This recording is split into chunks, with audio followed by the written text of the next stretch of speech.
अस्सलाम वालेकुम। आज के इस लेक्चर में कंप्यूटर ऑर्गेनाइज अस्सलाम वालेकुम। आज के इस लेक्चर में computer logic design and organisation में हम बात करेंगे हमारे कंप्यूटर ऑर्गेनाइजेशन की। क्या चीज़ होती है हमारा कंप्यूटर ऑर्गेनाइजेशन, किस तरह से बना हुआ है, कंप्यूटर वर्किंग कैसे कर रही है, हमारा ये जो डिजिटल लॉजिक या ये जो लॉजिक डिज़ाइन का कोर्स है ये, और ऑर्गेनाइजेशन किस लेवल पर है, कहाँ कहाँ पे ये आपस में इंटरेक्ट करते हैं, ये चीज़ आज के हम इस लेक्चर के अंदर देखेंगे। सबसे पहले बात करते हैं बेसिक स्ट्रक्चर और फंक्शंस की कंप्यूटर के, जो हमारे ऑर्गेनाइजेशन का पार्ट है। जब हम बात करते हैं स्ट्रक्चर की, तो स्ट्रक्चर होता क्या है? किसी भी चीज़ का स्ट्रक्चर बता रहा होता है कंपोनेंट्स का, किस तरह से आपने कंपोनेंट्स को आपस में एक दूसरे के साथ मिलाया हुआ है। कोई भी फंक्शन, कोई भी काम करने के लिए आपने अपने जितने भी कंपोनेंट्स हैं उनको इकट्ठा करा कैसे है, आपने उनको एक दूसरे के साथ जोड़ा कैसे है, कैसे एक सिस्टम दूसरे के से इनपुट या दूसरे को अपना आउटपुट प्रोवाइड कर रहा होता है। ये जो डिज़ाइनिंग की होती है, ये जो एक दूसरे के साथ रिलेट किया होता है, एक दूसरे के साथ मिलाया होता है, इसको हम स्ट्रक्चर बोल रहे होते हैं। जब हम कंप्यूटर की बात करते हैं अपने, हमारा कंप्यूटर तीन तरह के, या कहें कि तीनों चीज़ें प्रोसेस कर रहा होता है, तीनों स्टेट्स के अंदर आ रहा होता है। सबसे पहले उसके अंदर इनपुट्स आ रहे होते हैं, दूसरी स्टेट उसकी प्रोसेसिंग की होती है फंक्शंस में, और तीसरी स्टेट जो है उसके आउटपुट की है कि वो अपना आउटपुट कहाँ पर जनरेट कर रहा है। इन सारे प्रोसेस के लिए कंप्यूटर को अगर हम देखते हैं तो हमारा कंप्यूटर बाहर से या कंप्यूटर के अंदर जो है हमारे पास पेरिफेरल और कम्युनिकेशन लाइंस लगी होती हैं। हमारे कंप्यूटर के अंदर स्टोरेज और प्रोसेसिंग यूनिट्स वगैरह लगे होते हैं। इस तरह से हमारा ये पूरा कंप्यूटर जो है ऑर्गेनाइज किया गया है। जब हम बात करते हैं इस पेरिफेरल और कम्युनिकेशन लाइंस की, ये है चीज़ें क्या हैं जो हमारे कंप्यूटर के बाहर लगी हुई हैं। तो पेरिफेरल और कम्युनिकेशन लाइंस, पेरिफेरल लाइंस वो लाइंस हैं जो हमारे इनपुट आउटपुट को लाने ले जाने के लिए यूज़ हो रही हैं, या इस तरह से क्या है कि वो डिवाइसेस जो हमारे कंप्यूटर के साथ डायरेक्टली लगी हुई हैं, जैसे कीबोर्ड, माउस वगैरह, ये मोस्टली हमारे पास पेरिफेरल डिवाइसेस कहला रही होती हैं। जहाँ तक बात हमारे कम्युनिकेशन की है, कम्युनिकेशन वो लाइंस होती हैं जो हमारा डेटा किसी दूर एरिया के अंदर कम्युनिकेट कर रहा हो, जो कि मूव कर रहा हो हमारे डेटा को किसी लॉन्गर डिस्टेंस पे। तो जैसे यहाँ पे हम देख सकते हैं हमारे पास लिखा हुआ है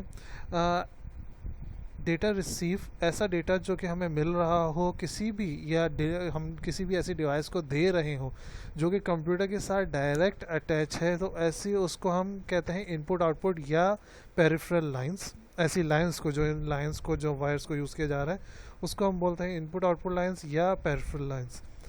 अगर आपका डेटा किसी लॉन्ग डिस्टेंस पे मूव हो रहा है, या किसी ऐसे डिस्टेंस पे जो आपके सिस्टम के साथ नहीं लगा हुआ, या किसी रिमोट, किसी दूसरे एरिया के अंदर मौजूद है, ऐसे डेटा को आप बोलते हो कम्युनिकेशन, डेटा कम्युनिकेशन। और जो वायर्स, जो मीडियम यूज़ किया जाता है, उसको आप बोलते हो कम्युनिकेशन लाइंस। हम स्ट्रक्चर की बात करते हैं। यहाँ लेफ़्ट साइड पे हमारे पास बना हुआ है हमारा वही कंप्यूटर जो हमने स्टार्ट में देखा था, कंप्यूटर जिसके साथ पेरिफेरल और कम्युनिकेशन लाइन लगी हुई है। ओके, यहाँ पे to arrows, two headed arrows बने हुए हैं कि हम पेरिफेरल से चीज़ें इनपुट ले भी सकते हैं और उनको आउटपुट जनरेट भी कर सकते हैं। वैसे हम कम्युनिकेशन से डेटा ले भी सकते हैं और डेटा उसको प्रोवाइड दे भी सकते हैं। अब यहाँ पे ये मुराद नहीं है कि कीबोर्ड को आप आउटपुट देना शुरू हो जाए। यहाँ पे मुराद ये है कि जो चीज़ें इनपुट के लिए हैं उसी को इनपुट, और जो आउटपुट के लिए उसी को आउटपुट जनरेट किया जाएगा। जैसे कीबोर्ड, माउस, जॉयस्टिक वगैरह से हम इनपुट ले रहे हैं, और मॉनिटर, प्रिंटर वगैरह से, या जो दूसरे हमारे पास प्रोजेक्टर्स वगैरह होते हैं, इनको हम अपना आउटपुट जनरेट कर रहे होते हैं। ये पेरिफेरल डिवाइसेस की कुछ एग्जांपल्स के अंदर आ गई। कम्युनिकेशन लाइंस के थ्रू जैसे आपके पास मॉडेम वगैरह लगा हुआ है, या जो राउटर्स वगैरह लगे हुए हैं, ये आपसे डेटा ले भी रहे होते हैं और आपको डेटा प्रोवाइड भी कर रहे होते हैं, जो किसी दूसरे एरिया से, किसी दूसरे रिमोट एरिया से हम तक आ रहा होता है। ये तो हमारे पास एक जनरल ओवरव्यू था कंप्यूटर का। अब अगर हम कंप्यूटर के अंदर से ही टॉप लेवल का व्यू देखते हैं कि हमें ऊपर से कंप्यूटर की क्या क्या चीज़ें नज़र आ रही हैं, तो कंप्यूटर के अंदर हमारे पास चार तरह की चीज़ें मौजूद होती हैं। एक है आपके पास सीपीयू, जिसको हम बोलते हैं सेंट्रल प्रोसेसिंग यूनिट। ये वो जगह है जहाँ पे हमारा सारा प्रोसेसिंग का काम हो रहा होता है टॉप लेवल से। फिर हमारे पास आता है मेन मेमोरी, जैसे हार्ड डिस्क वगैरह हो गई आपके पास, फ्लॉपी डिस्क वगैरह एक्सेट्रा। सिस्टम इंटरकनेक्शंस आते हैं और फिर आपके पास आता है इनपुट आउटपुट। सिस्टम इंटरकनेक्शंस के अंदर हमारे पास वो डिवाइसेस आती हैं या वो वायर्स आती हैं जो हमारे सिस्टम्स को आपस में एक दूसरे के साथ कनेक्ट कर रही हैं इंटरनली और एक्सटर्नली। फिर उसके बाद हमारे पास इनपुट आउटपुट, वो डिवाइसेस जो इनपुट और आउटपुट हमें प्रोवाइड कर रही हों। इसी के बारे में यहाँ पे थोड़ा सा लिखा हुआ है कि हमारे पास सीपीयू क्या है का, ये एक ऐसा सेंट्रलाइज यूनिट होता है जो कि आपके हर तरह के प्रोसेस को वर्क के अंदर लेकर आ रहा होता है, कंट्रोलिंग का, प्रोसेसिंग का, अरिथमेटिक का, लॉजिक्स के ऊपर। मेन मेमोरी वो जगह होती है जहाँ पे आप अपना डेटा स्टोर करते हो या ज़रूरत के वक्त वहाँ से आप डेटा को रिट्रीव कर रहे हो, तो जैसे आपकी हार्ड डिस्क है, वहाँ पे आपके पास ज़रूरत के वक्त से मुराद ये कि जैसे आपका ऑपरेटिंग सिस्टम या आपकी विंडोज़ वगैरह वहाँ पे, या जो दूसरी आपके पास लिनक्स वगैरह है वो वहाँ पर स्टोर होती है। ज़रूरत के वक्त हम उसको एक्सेस कर रहे होते हैं वहाँ से डेटा, या हम दूसरा डेटा उसके अंदर सेव कर रहे होते हैं। आईओ डिवाइसेस कौन सी हैं? आईओ डिवाइसेस वो हैं जो इनपुट देती हैं और इनपुट हमसे हमारा आउटपुट कहीं सी जगह पर लाकर हमें शो कर रही होती हैं वाया हार्ड साइड और वाया सॉफ्ट कॉपी। फिर आपके पास आता है सिस्टम इंटरकनेक्शन। सिस्टम इंटरकनेक्शन वो मैकेनिज़्म है, वो तरीका है जिससे आप अपनी इन डिवाइसेस को, इस सीपीयू को मेमोरी से या आईओ से, या आईओ को मेमोरी, सीपीयू से मेमोरी को आईओ, या सीपीयू से इंटरकनेक्ट कर रहे होते हो।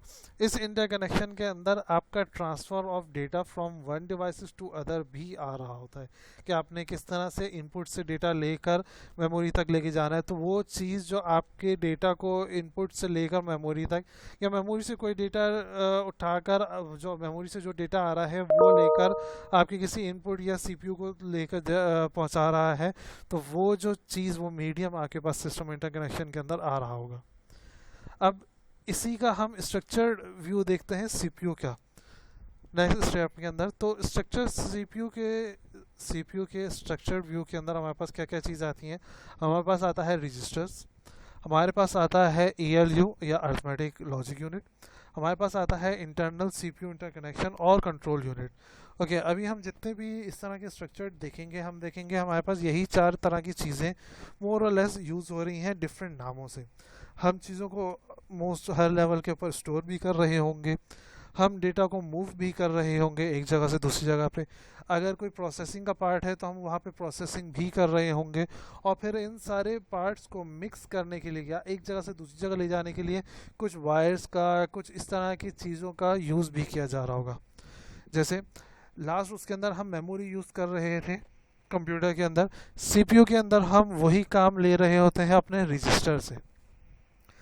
जो हम काम कंप्यूटर में सीपीयू से ले रहे थे वही हम यहाँ पे काम कर रहे होंगे एएलयू यूनिट से, अरिथमेटिक लॉजिक यूनिट से। जो काम वहाँ पे हमारे पास सिस्टम बसेस कर रही थी, वो काम हमारे पास यहाँ पे इंटरनल सीपीयू कनेक्शंस कर रहे होंगे। जो काम वहाँ पे आईओ कर रहा था वो यहाँ पे हमारे पास काम कंट्रोल यूनिट कर रहा होगा। अब अगर हम इसके बारे में देखते हैं, तो कंट्रोल यूनिट का काम क्या है? वो सारे ऑपरेशन को कंट्रोल कर रहा होगा, वो बता रहा होता है कि कौन सा ऑपरेशन इम्पोर्टेंट है, कौन सा पहले होगा, कौन सा ऑपरेशन हमने बाद में परफॉर्म करना है। इस तरह से लॉजिक, 2 ही तरह की लॉजिक्स होती है हमारे पास, जैसे हमने देखा लास्ट वीडियोस के अंदर। या तो आपके पास अरिथमेटिक होगी या आप लॉजिकल फंक्शंस परफॉर्म कर रहे होगे। अरिथमेटिक के अंदर आपके पास कंप्यूटर जो काम कर रहा होता है वो मोस्टली कर रहा होता है एडिशन का। सब्ट्रैक्शन का जो काम है वो हम परफॉर्म कर रहे होते हैं थ्रू हमारे जो कॉम्प्लीमेंट्स होते हैं, फर्स्ट 1 या 2 कॉम्प्लीमेंट जो बाइनरी का होता है, उसके थ्रू हम अपने सब्ट्रैक्शन को यूज़ कर रहे होते हैं। बाकी इवन हमारे पास मल्टीप्लिकेशन और डिवीजन के अंदर भी एडिशन का ही यूज़ हो रहा होता है, या इस तरह से क्या एडिशन और कॉम्प्लीमेंट्स का यूज़ हो रहा होता है। जैसे लेट्स से कि मुझे 2 मल्टीप्लाई बाय 2 करना है, तो 2 मल्टीप्लाई बाय 2 डायरेक्ट नहीं होता, हम 2 को उतने टाइम्स ऐड कर लेते हैं। फिर हमारे पास रजिस्टर्स आते हैं। रजिस्टर वो स्मॉल प्लेसेस होती हैं जहाँ पर हम अपना डेटा रख रहे होते हैं। अगर हम प्रोग्रामिंग के लिहाज से देखें तो रजिस्टर्स इस तरह से भी हो सकता है जैसे कि हमने छोटी छोटी ऐसे बॉक्स बने हुए हैं जहाँ पे हमारा डेटा जाकर स्टोर हो रहा है। फिर सीपीयू इंटरकनेक्शन, जैसे वहाँ पे हमारे पास बसेस वगैरह थी, यहाँ पे हमारे पास सीपीयू इंटरकनेक्शन के अंदर वो मैकेनिज्म है या वो वायर्स, वो डेटा जो हमें बता रहा होगा कि डेटा को किस तरह से एक जगह से दूसरी जगह पर, या ये वो चीज़ है जो हमारे सारे जो बाकी जो 3 पार्ट हैं उसको आपस में इंटरकनेक्ट कर रहा होगा। ओके, अगर हम पीछे जाते हैं तो इस सीपीयू इंटरकनेक्शन के अंदर जो हम कंप्यूटर के अंदर देख रहे हैं, सिस्टम बस लिखा हुआ है। सिस्टम बस के अंदर हमारे पास 3 तरह की बसेस आती हैं। एक आती है हमारे पास डेटा बस, एक आती है हमारे पास कंट्रोल बस, और एक आती है हमारे पास एड्रेस बस। ये 3 तरह की हमारे पास सिस्टम बसेस होती हैं, एड्रेस, कंट्रोल और डेटा। एड्रेस बस हमारे बताती है कि एड्रेस क्या है जहाँ से डेटा उठाना या डेटा रखना है। डेटा बस उस डेटा को डिफाइन कर रहा होता है या वहाँ से डेटा उठाता है या डेटा रखता है उस एड्रेस के ऊपर। कंट्रोल बस बताता है कि वो एड्रेस कहाँ पे मौजूद है, या इस तरह से भी समझ सकते हैं कंट्रोल बस जो है हमारा ट्रैफिक पुलिस का काम कर रहा होता है, जो बताता है कि ये डेटा, ये एड्रेस कहाँ पर मौजूद है, या किस डेटा को पहले उठाना है, किस डेटा को बाद में उठाना है, इस तरह का काम फंक्शन परफॉर्म कर रहा होता है। ओके, फिर हम अपने इस सीपीयू के जो हमने स्ट्रक्चर देखा है जो राइट साइड पे बना हुआ है, हम इसके अंदर की बात करते हैं, इसके स्ट्रक्चर की बात करते हैं। तो हमारे पास आता है कंट्रोल यूनिट।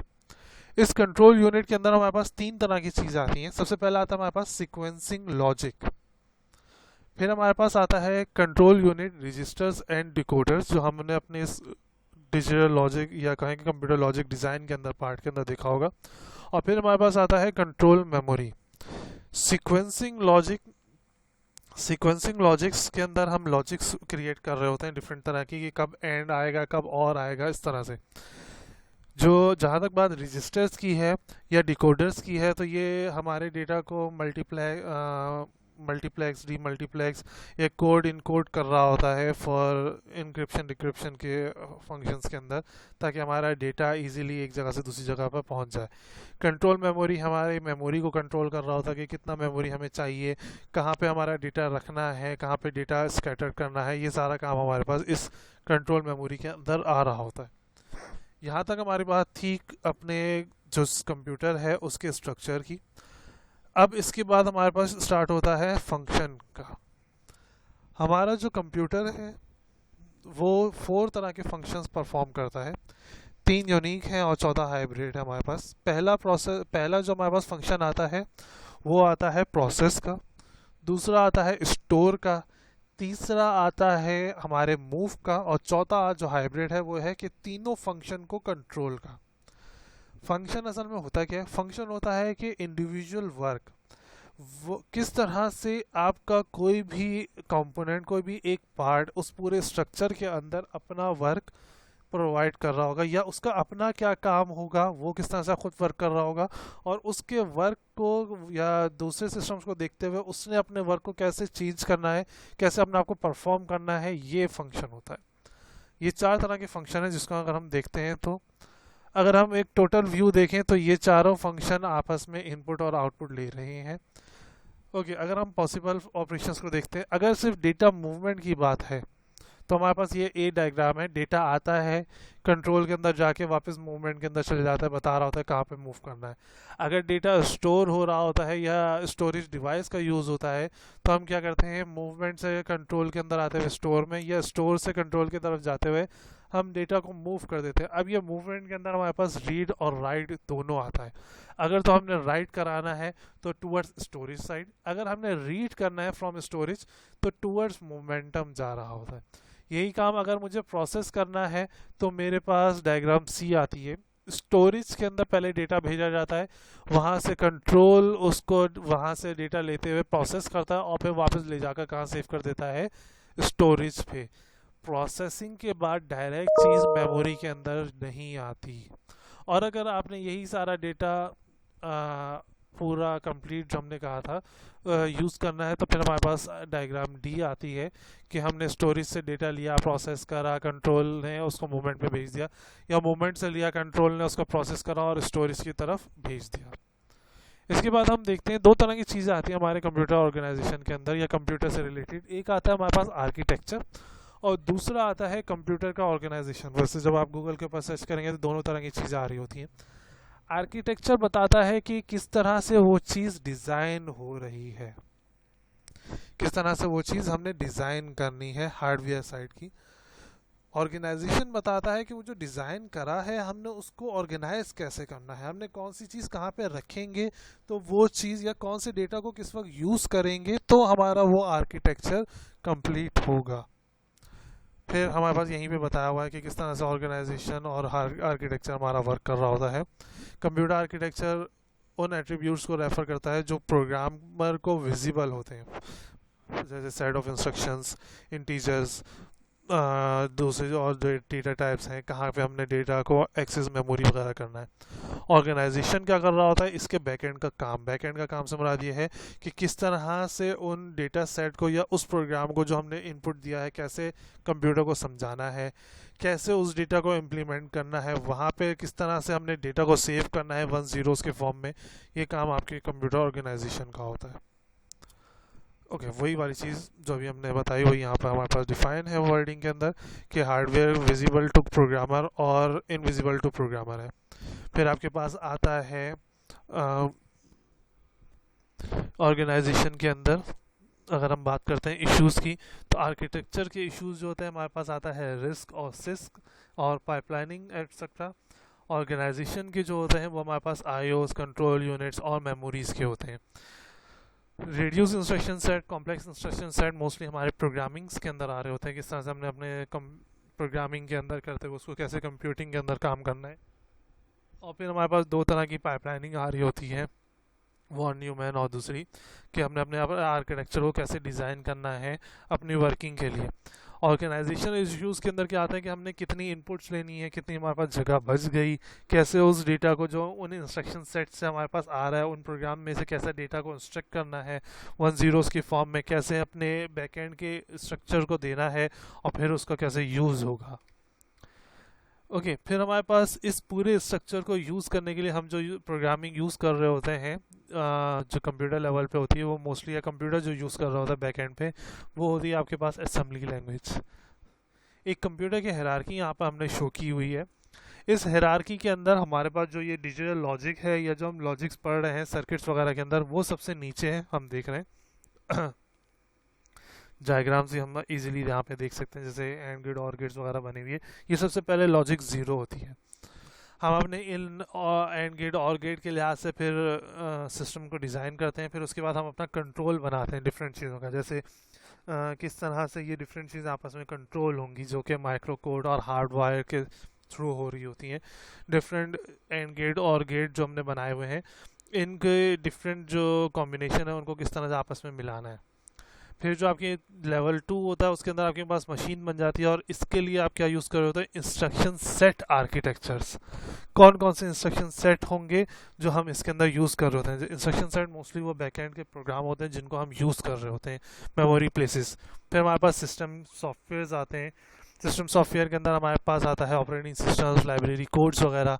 लेकिन ये लाइब्रेरी कोड्स ऑपरेटिंग सिस्टम्स को समझने से पहले भी हमारे पास कुछ इंस्ट्रक्शंस होती हैं जो कि हमारे कंप्यूटर को समझनी पड़ती हैं। जैसे कि अगर बहुत ज़्यादा लॉजिक लेवल नीचे ले आए तो एंड गेट की इंस्ट्रक्शन सेट के अंदर क्या होता है, जब 2 0 आएंगे तो आउटपुट 0 होगा, लेकिन जब 2 1 आएंगे तो आउटपुट क्या होगा, 1। ये चीज़ हमने उन इंस्ट्रक्शन सेट्स के अंदर डिफाइन करनी होती है कि भाई अगर आपने 2 इनपुट यहाँ पर 1 दिए, तो क्योंकि अब वो यहाँ पे ये नहीं बता रहा था कि एंड गेट लगा, हमारे पास ये बता रहा था अगर 2 इनपुट 1 दिए टेबल के अंदर तो आपका आउटपुट 1 आ रहा होगा, वरना आपका आउटपुट 1 नहीं आ रहा होगा। अब आपने इसी को 1 को यूज़ करते हुए अपने आप को वर्किंग कंडीशन के अंदर लाना है। फिर हम उन इंस्ट्रक्शन सेट आर्किटेक्चर को यूज़ करते हुए, इसको यहाँ पे आर्किटेक्चर इसलिए बोला जा रहा है क्योंकि हमने आर्किटेक्चर के लिहाज से अपने वो इंस्ट्रक्शन सेट जो है वो आर्किटेक्चर को देखते हुए डिज़ाइन किए होते हैं। फिर हमारे पास आता है ऑपरेटिंग सिस्टम्स कि हम उनको देखते हुए काम कर रहे होते हैं। फिर हमारे असेंबली कोड्स आते हैं जो डिफरेंट लाइब्रेरीज़ के ऊपर बेस कर रहे होते हैं।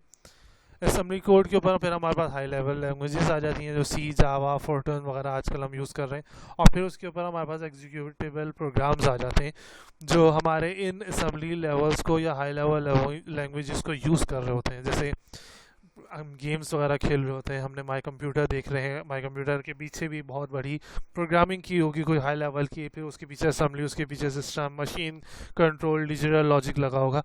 ये सारे लेवल्स हैं जो किसी भी प्रोग्राम को एग्जीक्यूट करने के लिए कंप्यूटर में यूज़ किए जाते हैं। आज का जो लेक्चर का हमने जो कंटेंट देखा है वो हमने यूज़ किया है विलियम स्टॉलिंग की computer organisation and architecture 7th edition की बुक है। ये नोट्स जो हैं आपको इजीली अवेलेबल हो सकते हैं स्लाइड शेयर्स वगैरह के ऊपर भी और दूसरी जगहों के ऊपर भी। आज के इस लेक्चर के अंदर हमारे पास इतना ही था। Thank you.